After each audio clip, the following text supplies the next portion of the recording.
In example 6, we're given a graph. We need to identify the domain and range for this graph. So we're going to use interval notation for our answer. When I'm looking at the domain, we're only looking at the x values. So this graph, the furthest left it goes is -3. We want to include -3. Then it continues to the right here and kind of has an ending point at an x value of -1, and all these values are possible. -2.5 that exists on the graph, -2 exists, any value in here will exist on the graph. The next starting value for x is right here at 0. So we're going to draw an open circle. The graph continues to the right, and we'll fill in that piece right there. So two-dimensionally, it looks like it has kind of a big gap, between these two pieces. But if we only look at the x values, there's just this little gap right here. If you imagine any number inside here, like -1/2, it doesn't hit the graph, and so it's not part of the possible values of x.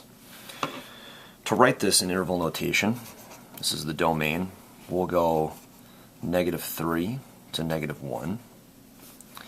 We need to piece a couple interval notations together, so we'll use a union symbol.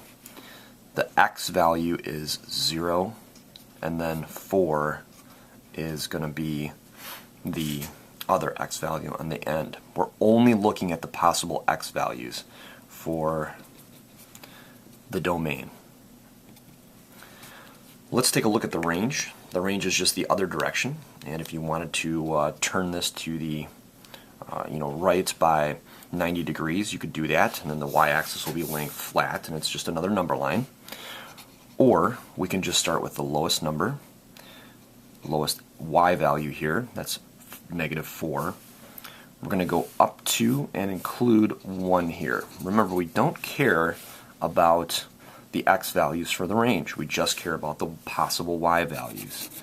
So there's all of these y values are possible. The graph is here, that's a y value, that's a possible y value, and so on and so forth. We have a little gap here. The function begins again at 2 for a y value, goes up to and includes 5. So remember, we always want to start with the lower number. We don't want to include -4. We do want to include 1 though. We'll piece these two sections together with a union symbol.